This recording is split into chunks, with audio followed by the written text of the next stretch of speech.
Dear students, आज मैं फिर हाजिर हूँ भूगोल का एपिसोड 7 लेकर। भारत का भूगोल ये मैं जो तुम्हें पढ़ा रहा हूँ ये जीके के काम आएगा। और जीके में तुम्हें अलग से अब कुछ पढ़ने की ज़रूरत नहीं है बच्चे, जो एपिसोड सिस्टम से पढ़ते जाओगे। एपिसोड 7 आज का टॉपिक है हमारा भारत की मिट्टी। टॉपिक का नाम है भारत की मिट्टी, मतलब भारत की मिट्टियाँ हम पढ़ेंगे। भारत में कौन कौन सी मिट्टी है सबसे पहले हम जानेंगे कि भूमि क्या है, और तब हम जानेंगे कि मिट्टी किसे कहते हैं। कहता है पृथ्वी की सतह का वह ऊपरी परत जिस पर मुख्यतः पर्वत, पठार तथा मैदान पाए जाते हैं उसे भूमि कहते हैं। याद रखेंगे ये हमारी पृथ्वी है बच्चों, और पृथ्वी के ऊपर का यह जो परत है, इसी पर्वत पर, इसी परत पर या तो हमारे पर्वत पाए जाते हैं, या तो पठार पाए जाते हैं, या मैदान पाए जाते हैं। ये जो मैदान पाए जाते हैं तो इसे ही हम क्या कहते हैं, भूमि कहते हैं। तीनों को हम भूमि कहते हैं। और ये नीचे इसके बाद जलीय सीमा होता है इसका। तो जहाँ पर्वत हो, पठार हो और मैदान हो, तीनों को हम भूमि कहेंगे। हमारी पृथ्वी पर पर्वत 30% हिस्से में फैला है, मैदान 43% हिस्से में फैला है, और पठार 27% क्षेत्र में फैले हुए हैं। अगर हम इसको डायग्राम की सहायता से पढ़ें बच्चों तो इसको लिख सकते हैं। हम ऐसा बनाएंगे, यहाँ से हम क्या कर देंगे, इसको 40 पर्वत को 30% में है तो यहाँ लिख लेंगे पर्वत। इसमें हम लिखेंगे पर्वत, लिख लेंगे पर्वत, और इसको लिखेंगे हम लोग 30%। उसी प्रकार पठार हमारा 27% हिस्से में फैला है, तो हम पठार के लिए हम लिख लेंगे, यहाँ लिख लेंगे पठार 27%। और बाकी ये हमारा मैदान हो गया, इस क्षेत्र में मैदान हो गया, ये हम मैदान लिख लेंगे 43%। कॉपी में बनाते चलो, लिखते चलो। ये डायग्राम पहला बना लो। आगे बढ़ते हैं हम लोग। भारत की अगर बात हम करें तो भारत में जो भूमि का फैलाव है, अब ये हमारी पूरी पृथ्वी पर मैंने बताया। अब हम भारत की बात करेंगे, भारत में कैसे कैसे फैलाव है तो उसको हम समझेंगे यहाँ से। खूब ठीक से समझते चलेंगे ताकि ये 10th क्लास में भी काम आता है और हमारे कंपटीशन में भी काम आता है। हमारे भारत की बात करेंगे तो भारत में है वन 23% हिस्से में, बिना कृषि वाली भूमि 8%, कृषि योग्य भूमि 43%, बंजर तथा व्यर्थ भूमि 6%, बगीचा 1%, चरागाह 4%, परती भूमि 11%, और व्यर्थ कृषि भूमि 4% हिस्से में फैला हुआ है। ये फैलाव कॉपी में नोट करोगे और डायग्राम में बनाओगे बच्चे। डायग्राम का तरीका मैं फिर से एक बार बता रहा हूँ, और उसी तरीके से तुम फिर की कॉपी में इसको बनाओगे। ये हमारा हुआ भारत, हम भारत की बातें कर रहे हैं, इसको हम पृथ्वी नहीं समझेंगे, डायग्राम है। डायग्राम में हम क्या करेंगे, एक सीधी लाइन यहाँ खींचेंगे, और इसमें वन क्षेत्र को 23%, 23% में क्या है हमारा, तो लिख लेंगे सामने वन। उसी प्रकार इसमें मुख्य तौर पे कृषि योग्य भूमि यह है 43%। 43% हिस्से में हमारा क्या है, कृषि योग्य भूमि। यह हमारा हो गया कृषि योग्य भूमि। उसी तरीके से आगे बात करेंगे हम 6%। 6% में हम क्या लिखेंगे, व्यर्थ, इसमें सॉरी बंजर तथा व्यर्थ भूमि, इसमें लिखेंगे बंजर तथा व्यर्थ भूमि। तुम पूरा लिख लो बच्चे, बंजर तथा व्यर्थ भूमि। तुम साफ साफ लिखोगे, तुम्हें लिखने में देखने में दिक्कत हो रहा होगा इसमें। और अगला इसमें बगीचा 1%, 1% हिस्से में हमारा क्या है जी, बगीचा है, इसे लिख लेंगे। बगीचे के बाद हमारा बच गया चारागाह 4%, 4% हिस्से में हमारा चारागाह है। ऐसे ही डायग्राम बनाओगे तुम लोग। फिर परती भूमि 11%, 11% हिस्सा जो है वह हमारा परती भूमि का है। तो परती भूमि है 11%। और उसके बाद व्यर्थ भूमि, बाकी जो हमारा व्यर्थ भूमि है वह है हमारा कितना प्रतिशत, यह व्यर्थ कृषि भूमि 4%। 4% है हमारा क्या, व्यर्थ, सॉरी ये हो गया व्यर्थ कृषि भूमि। अर्थात जब हम खेती कर देते हैं बच्चे तो कई सारे लोग पैदल जाकर हमारे खेत के डरार से होते हुए उसको बेकार कर देते हैं, इससे हम कहते हैं व्यर्थ कृषि हो गई। और हमारा बच गया 8%, यह जो हिस्सा है बच्चे हमारे भारत में वह बिना कृषि वाला भूमि है। इसको हम यहाँ लिख रहे हैं, तुम सामने लिखना क्या है ये, बिना कृषि, बिना कृषि वाला भूमि, जहाँ हम खेती करते ही नहीं है बच्चे। इस तरीके से इस डायग्राम को पूरा ठीक तरीके से लिख लोगे तुम लोग, ऊपर दिया हूँ उसकी सहायता से और इसकी सहायता से लिखोगे। चलो आगे अब हम बात करेंगे, यही हमने बताया था कि किसका हिस्सा कितना है, और ये तुम लिखे थे वन कितना प्रतिशत भारत में, बिना कृषि योग्य भूमि कितना में। अब इसमें हम पढ़ेंगे मृदा, मृदा या मिट्टी। तो हम मिट्टी पढ़ते हैं बच्चों, कहता है कि मिट्टी किसे कहते हैं, तो लिखेंगे पृथ्वी का वह ऊपरी परत जिसका निर्माण मूल चट्टानों के, किससे, मूल चट्टानों के विखंडित पदार्थों, जीवाश्मों तथा वनस्पति अंशों के अवशेष से बने हो, उसे मृदा कहते हैं, या उसे ही हम मिट्टी कहते हैं, इसे ही हम सॉइल कहते हैं।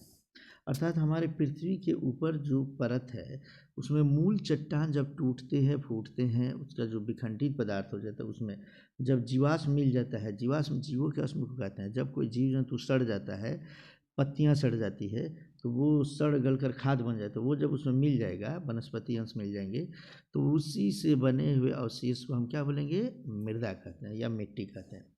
मृदा एक नवीकरणीय प्राकृतिक संसाधन है बच्चे, अर्थात हमेशा अभी मिट्टी खत्म हो जाएगी, फिर इसमें बालू के कण, पत्थर के कण, पर्वत के कण हो जाएंगे, इसमें जीव जंतु आके सड़ जाएंगे, गल जाएंगे, तो ये सब क्या हो जाएगा, हमारी मिट्टी बन जाएगी बच्चे।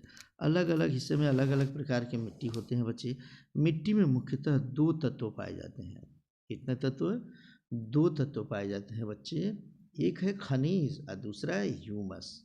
खनिज मिनरल्स को बोलते हैं और ये ह्यूमस ये जैव पदार्थ होते हैं। खनिज किसे कहते हैं, यह मूल चट्टानों के टूट फूट से प्राप्त होता है। अगर कोई चट्टान हो, पर्वत हो, पठार हो, या टूटता है फूटता है तो उसके जो छोटे छोटे कण होते हैं वही क्या कहलाता है, खनिज कहलाता है।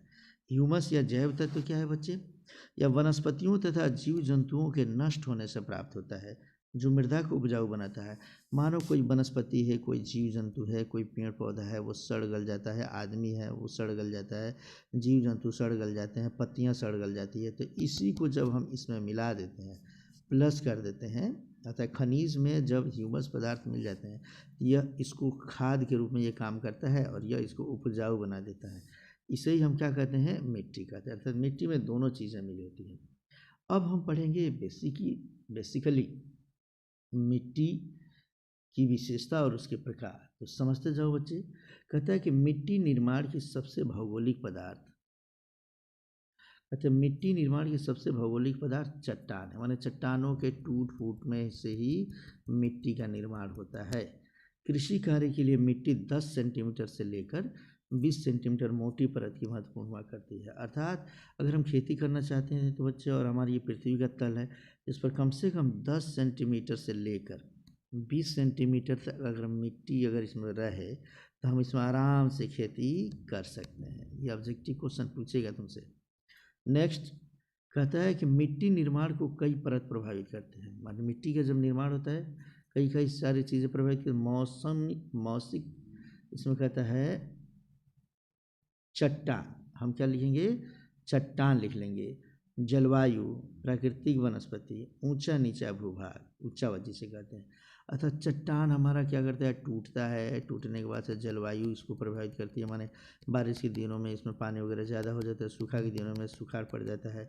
प्राकृतिक वनस्पतियाँ जो होती है वो सड़ती है, गलती है, ऊंचे नीचे भूभाग में ये आकर जमा हो जाता है, तो यही क्या कहलाता है, हमारा मिट्टी कहलाता है बच्चे। अब कहता है कि मिट्टी के प्रकार, मिट्टी कितने प्रकार की होती है। मुख्य तौर पे भारत की 6 मिट्टियाँ मानी जाती है बच्चे। यहाँ हम लोग एक एक करके कुछ मिट्टियों को पढ़ते हैं, कुछ अलग भी मिट्टी अलग अलग क्षेत्र में नाम से हम जानते हैं, लेकिन हम सबसे पहले पढ़ेंगे, इसमें कई मिट्टियाँ पढ़ने जा रहे हैं। इसमें से एक मिट्टी हम पढ़ने जा रहे हैं यहाँ पे, काली मिट्टी या रेगुर मिट्टी, इसे देखेंगे। इसके बाद हम पढ़ेंगे इसमें से लाल मिट्टी या पीली मिट्टी, फिर हम पढ़ेंगे लैटराइट मिट्टी, और फिर पढ़ेंगे हम लोग जलोढ़ मिट्टी। हालांकि जलोढ़ मिट्टी सबसे पहले हमें पढ़ना चाहिए, नदियों के जल के द्वारा लाई गई मिट्टी से बना है, लेकिन हम एक एक करके बताते जा रहे हैं बच्चे। फिर है दोमट मिट्टी, और इसी में मरुस्थलीय मिट्टी या बलुआई मिट्टी। अलग अलग नाम हम 6 प्रकार की मिट्टियों को ही हम 7-8 प्रकार में करके पढ़े हैं। नमकीन मिट्टी, ये सब हम मुख्यतः 6 प्रकार की मिट्टियों में हम इसको पढ़ेंगे। तो तुम लोग जो लिखना बच्चे, उसमें सबसे पहले यह मिट्टी लिखो, जलोढ़ मिट्टी। इसमें हम नंबरिंग भले आगे पीछे दिए हैं, लेकिन तुम क्या लिखोगे, जलोढ़ मिट्टी। 1 मिनट में 1 नंबर में तुम्हें जलोढ़ मिट्टी लिखना है बच्चे। कहते हैं कि बड़ी बड़ी नदियों के द्वारा लाए गए मलबे के जमाव से जलोढ़ मिट्टी का निर्माण हुआ है। माने बड़ी बड़ी नदियाँ अपने साथ जो मलबा लेकर आती है बच्चे, उसी के जमाव से जलोढ़ मिट्टी का निर्माण हुआ है। भारत के सर्वाधिक क्षेत्रों में जलोढ़ मिट्टी ही पाया जाता है। उत्तर भारत का विशाल मैदान जलोढ़ मिट्टी से ही बना हुआ है। उत्तर भारत का विशाल मैदान कहता है कि यह मिट्टी 2 प्रकार की होती है, नई जलोढ़ मिट्टी जिसे हम खादर प्रदेश कहते हैं, और पुनारनी जलोढ़ मिट्टी जिसे हम बांगर प्रदेश कहते हैं। इसके पहले हम तुम्हें बता दिए खादर प्रदेश क्या है, बांगर प्रदेश क्या है। इसको थोड़ा फिगर से समझते हैं बच्चे। ये हमारा भारत है। अगर हम भारत के उत्तरी हिस्सा बनाते हैं बच्चे, याद करो, और ये हिमालय हो गया। तो हिमालय से जो निकलने वाली नदियाँ होती है बच्चे, ये अपने साथ जल लेकर आती है और कई सारा मलबा अपने साथ लेकर आती है। उसी जल और मलबे के भरने की वजह से हमें इस मिट्टी का निर्माण होता है बच्चे। और यह मिट्टी समझो कि जैसे ही हिमालय की ये नदियाँ हैं, हिमालय से निकलने वाली नदियाँ अपने साथ जो मिट्टी लेकर आती है, जल लेकर आती है, जो गाद लेकर आती है, अवसाद लेकर आती है, जहाँ जहाँ ये छोड़ देती है, वही सब हमारा जलोढ़ मिट्टी बन जाता है। तो नई जलोढ़ मिट्टी, जो बार बार नदियाँ नई नई अपने साथ मिट्टी लेकर आएगी तो उसे कहेंगे अब पुरानी जलोढ़ मिट्टी। पहले नदी लेकर आई अपने साथ जलोढ़ मिट्टी, ये मैंने मिट्टियाँ, और लाकर जमा कर दिया। वो ऊंचा क्षेत्र हो गया, वहाँ तक नदी का पानी हर साल नहीं पहुँच पाता है, तो उसको हम कहते हैं बांगर प्रदेश। और जहाँ हर साल बाढ़ का पानी या वर्षा के पानी, ये नदी की पानी पहुँचती है, उसे हम कहते हैं खादर प्रदेश। यह मिट्टी खाद्य फसल जैसे गेहूँ, चावल, दलहन ने इस सब के लिए सबसे उपयुक्त होता है। माने इसमें गेहूँ, चावल और दलहन सबसे मुख्य तौर पर पाया जाता है। याद रखेंगे बच्चे। इस मिट्टी की और विशेषता क्या है, भारत के लगभग 40% जनसंख्या को इसी मिट्टी से भरण पोषण के लिए अनाज मिलता है। 40% जनसंख्या भारत की इसी मिट्टी पे आश्रित होती है बच्चे। इस मिट्टी में चूना पत्थर, पोटास, चूना पत्थर को हम कैल्शियम कार्बोनेट के नाम से भी जानते हैं। अब पोटास को हम के से सूचित करेंगे, एक हम लास्ट में इसका डायग्राम बनाएंगे बच्चे। इसमें इसकी अधिकता होती है तथा नाइट्रोजन तथा फास्फोरस की कमी पाई जाती है। किस चीज़ की कमी होती है जलोढ़ मिट्टी में, ये याद रखना है, और किस चीज़ की अधिकता होती है ये भी याद रखोगे। जलोढ़ मिट्टी में ही कहीं कहीं दोमट मिट्टी भी पाई जाती है। दोमट मिट्टी जलोढ़ मिट्टी का ही एक प्रकार है, दोमट मिट्टी, इसलिए इसको हम इसी में पढ़ेंगे। यहाँ मैं अलग प्रकार से बताया हूँ, लेकिन आगे चलकर हम इसी में इसको रख लेंगे, जलोढ़ मिट्टी में ही। दोमट मिट्टी होता क्या है, तो जिस मिट्टी में बालू तथा चिकनाई दोनों का अंश बराबर, उसे हम दोमट मिट्टी कहते हैं। और यह मिट्टी गेहूं की खेती के लिए सबसे उपयुक्त मानी जाती है। गोयड़ा का खेत के नाम से हम लोग बिहार में इसको जानते हैं, जिसमें गेहूं की खेती बहुत अच्छी होती है बच्चे। इसमें नमी भी बरकरार रहती है, और समझो कि यह उपजाऊ भी मिट्टी होती है। हम इसको मानचित्र में कैसे दर्शाएंगे, तो इसे देखो बच्चे।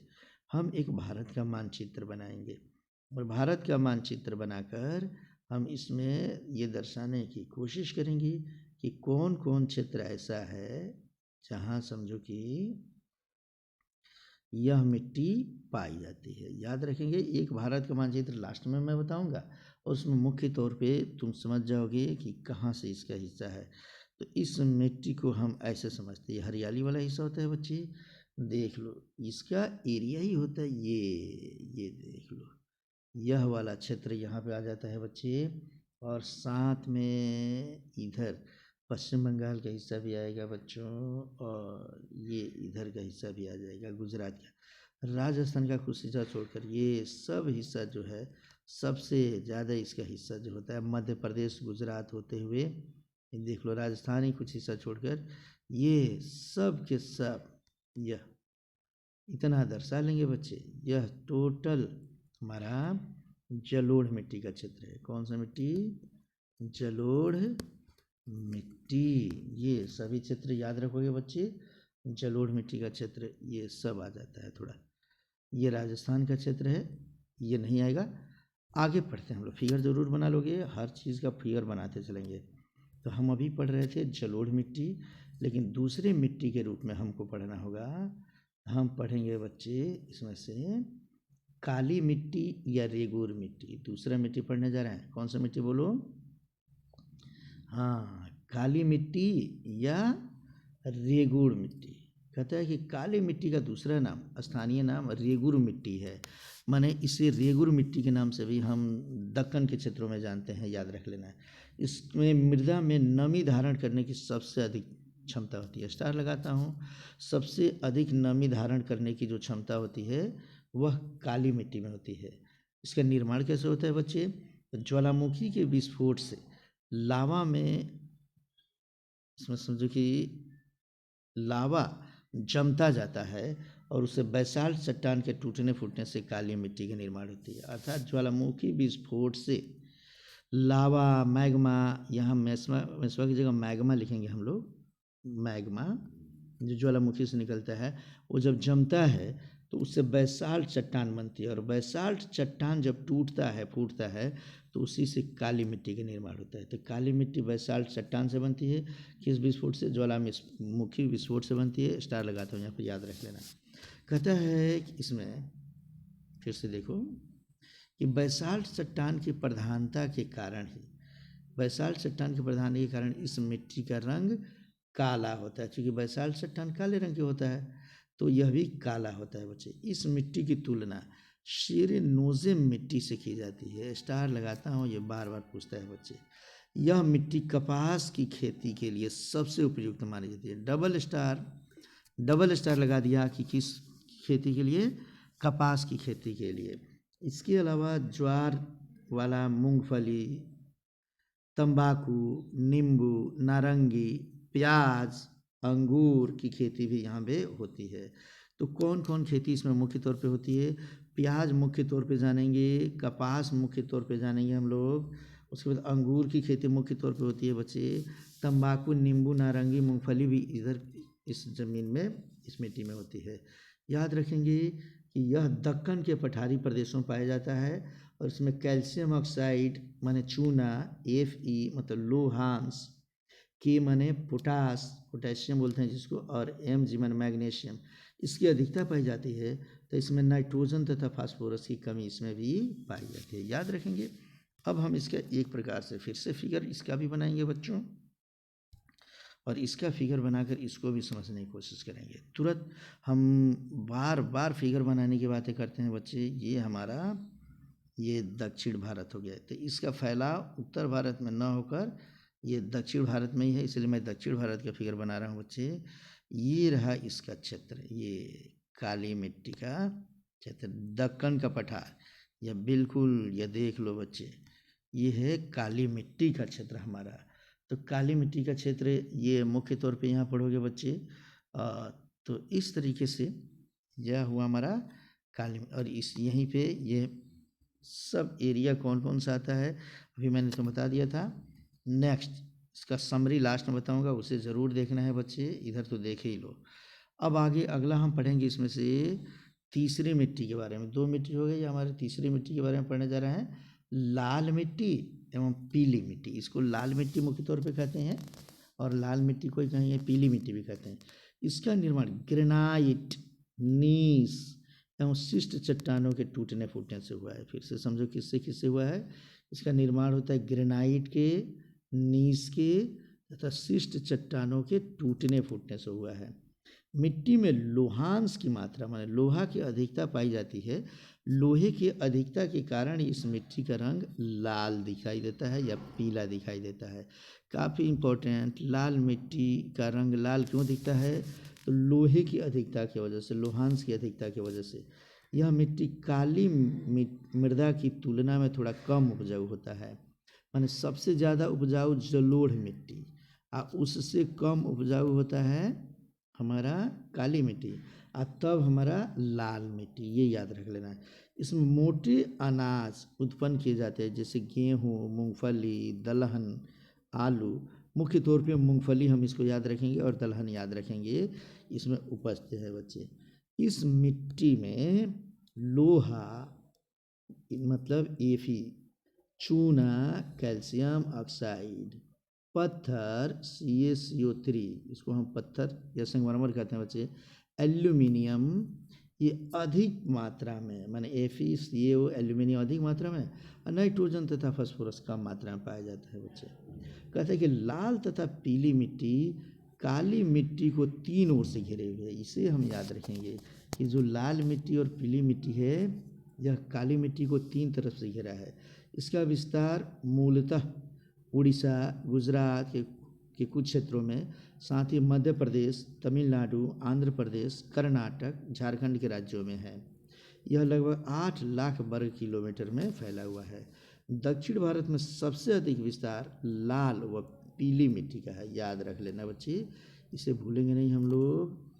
देखो इसका भी फिगर मैं यहाँ बनाता हूँ, ध्यान दो बच्चे। अभी तक हम तीन मिट्टी बताए और तीनों मिट्टी को हम यहाँ दर्शाने की कोशिश कर रहे हैं बच्चे। यहाँ देखो, यह हमारा भारत। जैसे ही हम भारत की बात करेंगे बच्चे, भारत का मानचित्र जरूर बनाएंगे, हर मिट्टी में बनाएंगे बच्चे, और हर मिट्टी में बनाते हुए इसको देखते चलेंगे। ये लो, मैंने जल्दी से हाथ से बना दिया बच्चे। अब इसमें हमने तुम्हें क्या क्या बताया था, तो दो मिट्टी अभी बताया बच्चे। एक मिट्टी हमारा ये था, ये एरिया, यह जलोढ़ मिट्टी था। कौन मिट्टी था ये? जलोढ़ मिट्टी। जलोढ़ मिट्टी के बाद फिर से समझ लो, यह हमने बताया तुम्हें काली मिट्टी का क्षेत्र है। यह था कौन सा? काली मिट्टी। काला कर देते हैं तो क्या हो जाएगा हमारी? यह काली मिट्टी। और काली मिट्टी को तीन तरफ से घिरा हुआ एरिया समझ लो लाल मिट्टी। तो लाल मिट्टी जो है यह हो जाएगा हमारा, देख लो, ये लाल मिट्टी हम इसे दर्शाते हैं बच्चे, लाल से ही दर्शा देते हैं। तो इधर का लाल मिट्टी, इधर भी है लाल मिट्टी, और इधर भी है लाल मिट्टी। मुख्य तौर पे यहाँ पे पाए जाते हैं कुछ, यहाँ उड़ीसा की तरफ भी एकदम लाल मिट्टी ये पाया जाता है, झारखंड में भी कुछ पाया जाता है। तो इस तरीके से ये लाल मिट्टी देख लो बच्चे, लाल मिट्टी का फैलाव मुख्य तौर पे दाहिने तरफ ज़्यादा है और इधर तक है। तो ये हो गया लाल मिट्टी। यही नहीं, लाल मिट्टी का फैलाव इधर भी है बच्चे हमारे, देख लो, ये इधर के क्षेत्र में भी लाल मिट्टी फैला हुआ है। ठीक है, असम का कुछ हिस्सा छूटेगा वो समझ लो। तो इस तरीके से असम के एरिया में भी है और इधर भी है। तो ये हो गया हमारा लाल मिट्टी। लाल मिट्टी में मूंगफली, चावल और तंबाकू, इसमें क्या क्या चीज़? मूंगफली सर्वाधिक मात्रा में, चावल और तंबाकू ये काफ़ी अधिक मात्रा में इसमें पाया जाता है बच्चे। ठीक है, तो इस तरीके से हमने इसको भी देख लिया, लाल मिट्टी को देख लिया बच्चे, या पीली मिट्टी को देख लिया। लाल और पीली मिट्टी के बाद अब हमारा आता है लेटराइट मिट्टी। चौथी मिट्टी के बारे में पढ़ने जा रहे हैं। ये तीन को हम चार बना लेंगे। पहले जलोढ़ मिट्टी पढ़े थे, लेटराइट मिट्टी। वर्षा के कारण जब मिट्टी के पोषक तत्व घुल कर बह जाते हैं, यानी निक्षालन प्रक्रिया से, तो उससे हम निष्प्राण या बेजान मिट्टी बची रह जाती है, उस मिट्टी को लेटराइट मिट्टी कहते हैं। इसे समझेंगे बच्चे। बार बार जब बारिश होती है एक ही मिट्टी पे, तो वह ऊपर का जो परत होता है बच्चे, वह धीरे धीरे समाप्त होने लगता है, और इतना समाप्त होने लगता है बच्चे कि वहाँ की उपजाऊपन खत्म हो जाता है, और जो नीचे बच जाता है उसी को हम लेटराइट मिट्टी के नाम से जानते हैं। इस मिट्टी की उपजाऊ शक्ति तुलनात्मक रूप से काफ़ी कम हुआ करती है। जैसे हम लोग के दरवाजे पे हम लोग जब मिट्टी डाल देते हैं बच्चे, या बारिश आता है, हमारे दरवाज़ा अगर ऊंचा है, हमारा द्वार ऊंचा है, तो वहाँ की मिट्टी कट कर और पड़ोसी के दरवाजे पे चली जाती है बच्चे, और हमारा ऊंचा का जो दरवाज़ा है माने वो सारा है वो कम हो जाता है बच्चे। यही चीज़ इसमें होती है, बार बार बारिश की वजह से मिट्टी इसकी कट के उपजाऊपन इसका बगल में चला जाता है बच्चे, इसलिए थोड़ा सा ये काफ़ी कम ये उपजाऊ होता है। इस मिट्टी में लोहांश तथा एल्यूमिनियम की अधिकता होती है, और नाइट्रोजन, चूना तथा फास्फोरस कम पाया जाता है। नाइट्रोजन की मात्रा कम, चूना की मात्रा कम, चूना के लिए CO लिखेंगे, और फास्फोरस की मात्रा इसमें कम होती है। अधिकता किस किस चीज़ की होती है? लोहांश तथा एल्यूमिनियम की। इस मिट्टी का विस्तार पूर्वी तट एवं पश्चिमी घाट के तटीय पर्वतीय क्षेत्रों में तथा उत्तर पूर्वी भारत में माना जाता है। इस तरीके से इसको हम ध्यान देंगे कि कहाँ कहाँ विस्तार है। पूर्वी घाट में है, पश्चिमी घाट के तटीय प्रदेश में है और पूर्वी उत्तर भारत में भी इसका विस्तार माना जाता है। इस तरीके से इस मिट्टी में मुख्य तौर पे नारियल, मसाला, काजू, इलायची, चाय और सुपारी की अधिक खेती होती है। काफ़ी इम्पोर्टेंट स्टार लगाता हूँ मैं। बार बार पूछता है कि चाय किस मिट्टी की उपज है, हम लिखेंगे लेटराइट मिट्टी की। कॉफ़ी किस, इसी में आता है कॉफ़ी किसकी उपज है, तो लिखेंगे लेटराइट मिट्टी। सुपारी, इलायची, काजू, मैक्सिमम मसाला, नारियल, ये मुख्य तौर पे। और इसका विस्तार चूँकि केरल के तरफ, असम के तरफ, इसीलिए वहाँ से इसको मंगाया जाता है बच्चे। तो इस मिट्टी में नारियल, मसाला, काजू, इलायची, चाय, सुपारी की मात्रा होती है। इस लेटराइट मिट्टी को मखराली मिट्टी भी कहते हैं। एक दूसरा नाम है मखराली मिट्टी। स्टार लगाता हूँ बच्चे। यह मृदा या मिट्टी भवन निर्माण के लिए उपयुक्त होता है। इस तरीके से हम यह चौथा मिट्टी भी पढ़ लिए। एक बार फिर से ध्यान देते हैं हम लोग मानचित्र पे। यह हमने बनाया भारत का मानचित्र और इस भारत के मानचित्र में एक एक करके हम तुम्हें कई सारी मिट्टियाँ पढ़ा दिए। इन मिट्टियों में हमने पढ़ाया तुम्हें जो जो उसे मुख्य तौर पे समझेंगे बच्चे। ये लो, हमने भारत का नक्शा बनाया, हमने बताया ये है जलोढ़ मिट्टी का क्षेत्र, काफ़ी इंपॉर्टेंट। ये मात्र राजस्थान के एरिया छोड़कर ये बाकी सब है, ये जलोढ़ मिट्टी का क्षेत्र हो गया बच्चे। इसे फिर से बता दिया मैं तुम्हें। इसके बाद आता है इसमें से पर्वतीय में, ये दक्कन के पठार है, ये काली मिट्टी का क्षेत्र हो गया बच्चे। काली मिट्टी के बाद हमने बताया लेटराइट मिट्टी, तो लेटराइट मिट्टी ये ले लो।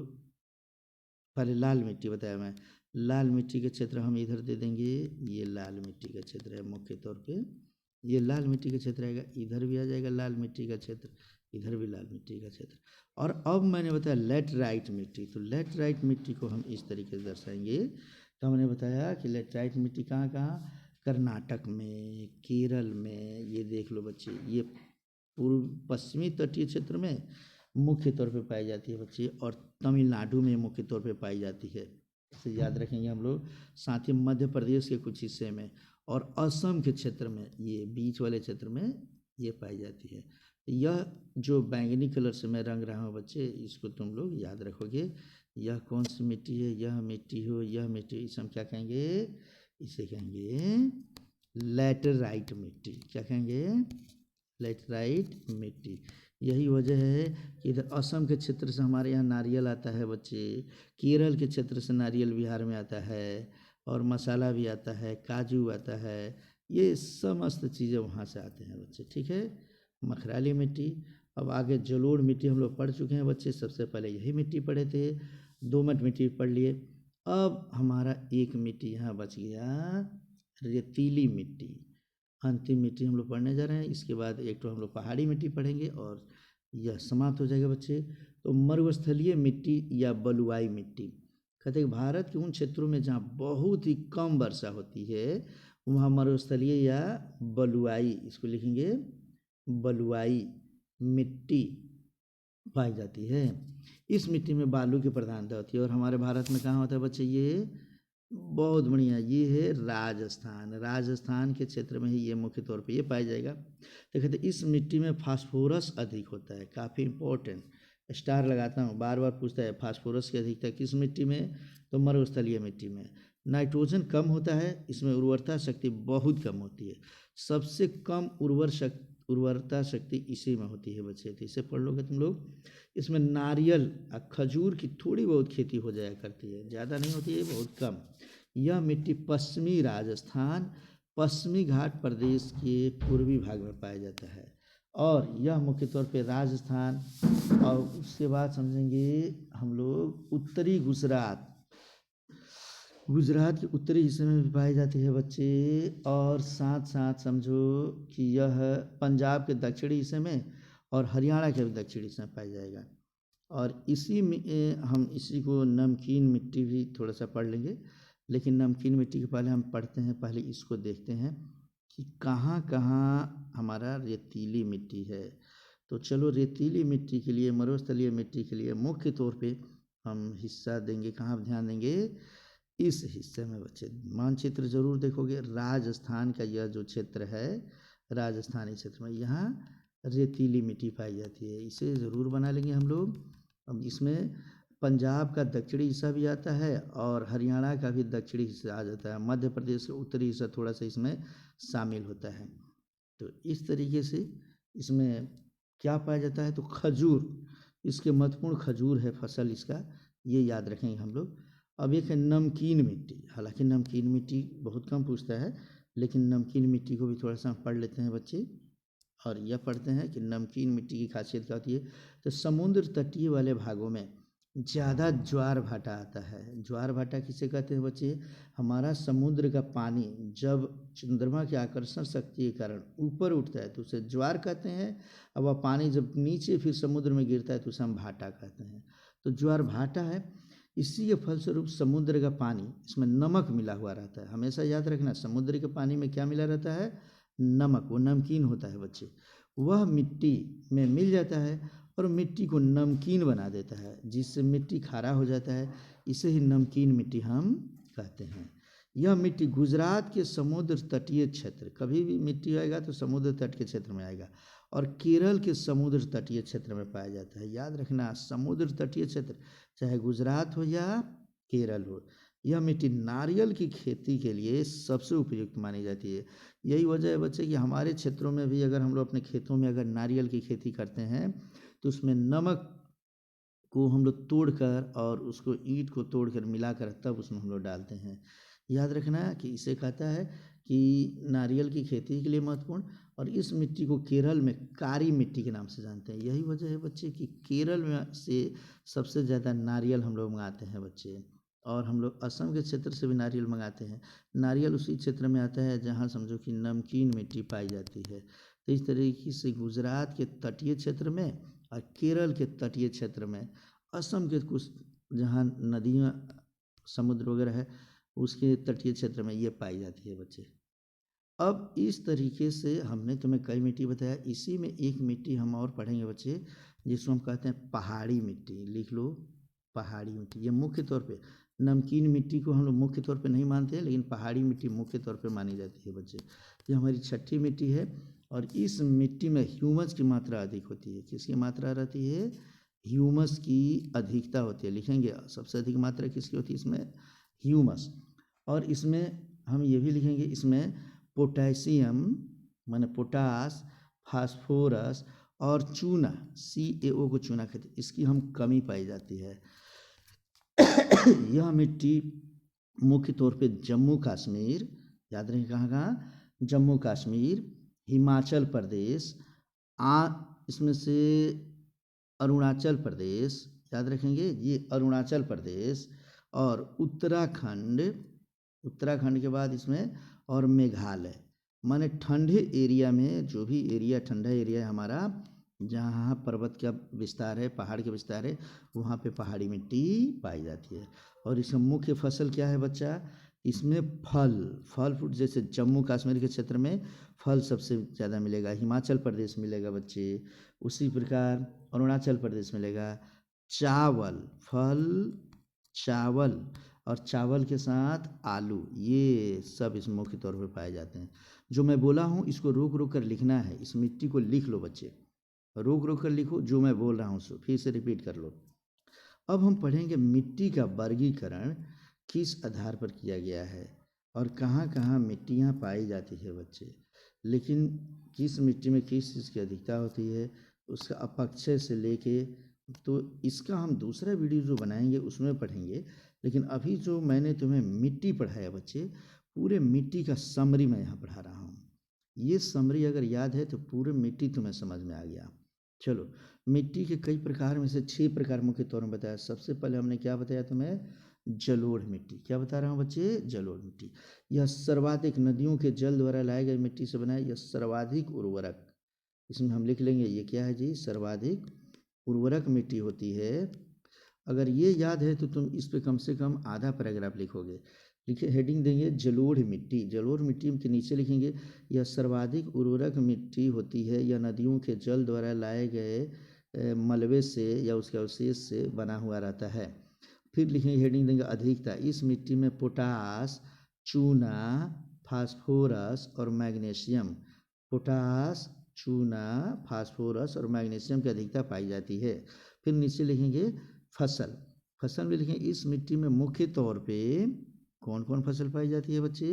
तो मुख्य तौर पे लिखेंगे धान, गेहूँ, गन्ना, गाना की जगह हम लिखेंगे गन्ना, ऐसे लिखेंगे बच्चे, मक्का और दलहन पाया जाता है।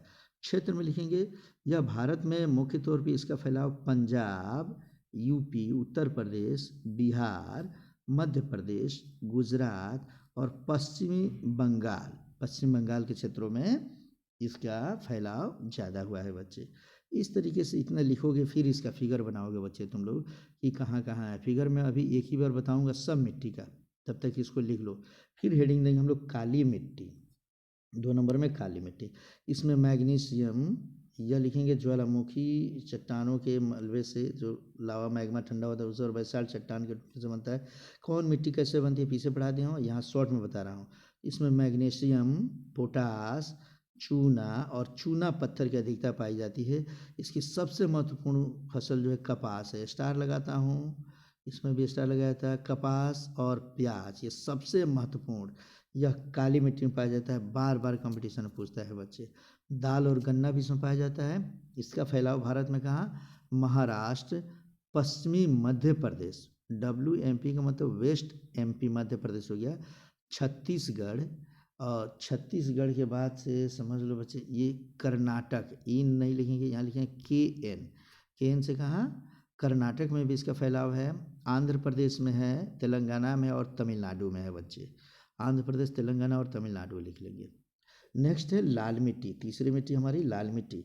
इसमें आयरन की मात्रा अधिक होती है। लोहांस की मात्रा सबसे अधिक इसमें होती है, स्टार कर लगा रहा हूँ, पूछता है लाल मिट्टी में। और इसमें नाइट्रोजन की कमी पाई जाती है बच्चे। लाल मिट्टी के महत्वपूर्ण फसल कौन कौन से है, तो तंबाकू, चावल और मूंगफली। काफ़ी इंपॉर्टेंट, स्टार लगाता हूँ कि तंबाकू और मूंगफली कहाँ, तो लाल मिट्टी में। तो लाल मिट्टी का क्षेत्र कौन सा है, झारखंड, उड़ीसा, ये देख लो झारखंड और उड़ीसा के बाद ये है ANP मैंने आंध्र प्रदेश लिखेंगे हम लोग, ABP नहीं, आंध्र प्रदेश, तमिलनाडु, ये हो गया कर्नाटक, KN से कर्नाटक, और ईस्ट माने पूर्वी महाराष्ट्र में पाया जाता है, पूर्वी महाराष्ट्र के हिस्से में पाया जाएगा बच्चे। अगला है लेटराइट मिट्टी, चौथा मिट्टी हो गया लेटराइट मिट्टी। लेटराइट मिट्टी में मुख्य तौर पे यह कैल्शियम कार्बोनेट अर्थात चूना पत्थर पाया जाता है, CO3, CaCO3 ऐसे लिखोगे, सामने ये 3 नहीं लिखना है, नीचे लिखना है, ये सब जगह ऐसे ही लिखना है, यहाँ भी ये नीचे 3 लिखना। और इसमें किस चीज़ की कमी पाई जाती है, माने लेटराइट मिट्टी में चूना पत्थर सर्वाधिक मात्रा में पाया जाता है और इसमें चूना की मात्रा कम होती है, पोटास की मात्रा कम होती है और इसमें फास्फोरस की मात्रा कम होती है बच्चे। और लेटराइट मिट्टी की सबसे महत्वपूर्ण फसल मैं बता दिया, फिर से बता रहा हूँ, लेटराइट मिट्टी हम लोग पढ़ रहे हैं, ऊपर ले चलता हूँ इसको, इस मिट्टी को, काफ़ी इंपॉर्टेंट मिट्टी है इसलिए हम इसको विशेष तौर पे पढ़ेंगे, रीड पेन से पढ़ेंगे इसको हम। तो लेटराइट मिट्टी में मुख्य तौर पे चाय, कॉफ़ी और काजू पाया जाता है बच्चे, काफ़ी इंपॉर्टेंट। और यह कर्नाटक, केरल, तमिलनाडु और मध्य प्रदेश में फैला हुआ है बच्चे। अगला है रेतीली मिट्टी, पांचवा है रेतीली मिट्टी। रेतीली मिट्टी में कैल्शियम की अधिकता होती है, कैल्शियम सबसे अधिक रेतीली मिट्टी में पाई जाती है राजस्थान के क्षेत्र में। और ह्यूमस की कमी होती है बच्चे, वनस्पति और जैव पदार्थों की ह्यूमस की कमी थी। इसकी महत्वपूर्ण फसल खजूर होता है और यह मुख्य तौर पर फैला है राजस्थान में, नॉर्थ गुजरात के उत्तरी क्षेत्र में, और ईस्ट पंजाब माने साउथ पंजाब में, और साउथ हरियाणा में, हरियाणा के दक्षिणी हिस्से में बच्चे। अंतिम मिट्टी पढ़ रहे हैं पहाड़ी मिट्टी, इसमें ह्यूमस की मात्रा सबसे अधिक, काफ़ी इंपॉर्टेंट, फल फ्रूट्स का मालिक है बच्चा ये भारत में। तो इसमें कमी किसकी, तो पोटास की, फास्फोरस की और चूना की कमी होती है। पहाड़ी मिट्टी में फल सबसे अधिक, चावल और आलू भी होता है, सबसे अधिक फल को याद रखोगे बच्चे तुम लोग। और यह जम्मू कश्मीर में मुख्य तौर पे पाया जाएगा, हिमाचल प्रदेश में अरुणाचल प्रदेश में, ARP माने अरुणाचल प्रदेश, उत्तराखंड और मेघालय। काफ़ी इंपॉर्टेंट, फल मंगाना हो तो हमें जम्मू कश्मीर और हिमाचल प्रदेश, अरुणाचल प्रदेश से मंगाते हैं बच्चे हम लोग। तो इस तरीके से मिट्टी, भारत में मिट्टियों का पार्ट 1 हमने समाप्त किया। अब इसका पार्ट 2 हम अगले वीडियो में बनाएंगे। तब तक के लिए इसको तुम देखो, तैयारी करो। अब मैं जो पढ़ाया एक बार फिर से मिट्टियों को दर्शा देता हूँ पूरे मानचित्र में। इसको तुम जरूर दर्शाओ बच्चे। भारत का एक पूरा मानचित्र बनाओगे, चार्ट पेपर पे बनाओगे और इसे दर्शाओगे। चार्ट पेपर पे बनाकर और इसे नहीं दर्शाओगे बच्चे तो फिर पढ़ाने का कोई मतलब नहीं रह जाता है। इसीलिए ये बना हमारा भारत। तो ये थोड़ा सा हम इधर मिटा भी लेते हैं बच्चे, और लो मिटा दिया। फिर से समझो, फिर से आते हैं हम लोग कि ये आ गया, ये है सिक्किम, और ये हमने त्रिपुरा, मिजोरम, मणिपुर, अरुणाचल प्रदेश, असम बना दिया बच्चे। इसमें जब हम मिट्टियों को दर्शाएंगे तो सबसे पहले हम दर्शाते हैं इसमें से कौन सा हिस्सा, तो वह है हमारा जलोढ़ मिट्टी। खंड 1 है जलोढ़ मिट्टी बच्चे। ये देख लो, ये जलोढ़ मिट्टी का हिस्सा मैं दर्शा रहा हूँ। ये देख लो, ये सब फसल ही फसल है बच्चे, ये फसल ही फसल जा रहा है। ये सब जलोढ़ मिट्टी का क्षेत्र है। जलोढ़ मिट्टी दर्शा दिया मैं। ये जलोढ़ मिट्टी हो गया बच्चे। जलोढ़ मिट्टी के बाद अब हमको दर्शाना है, 1 नंबर हो गया हमारा कौन सा, जलोढ़ मिट्टी। जलोढ़ मिट्टी तुम लोग साफ साफ लिखना, अगर मैं नहीं लिख पाता हूँ तब भी, ठीक है। जलोढ़ मिट्टी के बाद अब हम दूसरा पढ़ेंगे।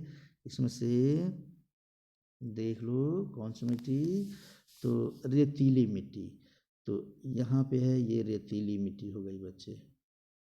राजस्थान में रेतीली मिट्टी, राजस्थान में कौन सी मिट्टी, रेतीली मिट्टी हम पढ़ेंगे। इसमें थोड़ा सा पंजाब का दक्षिणी हिस्सा आ जाता है, थोड़ा सा हरियाणा का हिस्सा आ जाता है रेतीली मिट्टी में। अब इसके बाद हम पढ़ेंगे इसमें से काली मिट्टी। काली मिट्टी के क्षेत्र को पढ़ने के लिए हम लोग बिल्कुल काला कलर ही लगाएंगे बच्चे। ये हमारा काली मिट्टी का एरिया है, देख लो ये हुआ काली मिट्टी। दक्कन का पठार का एरिया जो भी है हमारे काली मिट्टी के क्षेत्र में आता है बच्चे।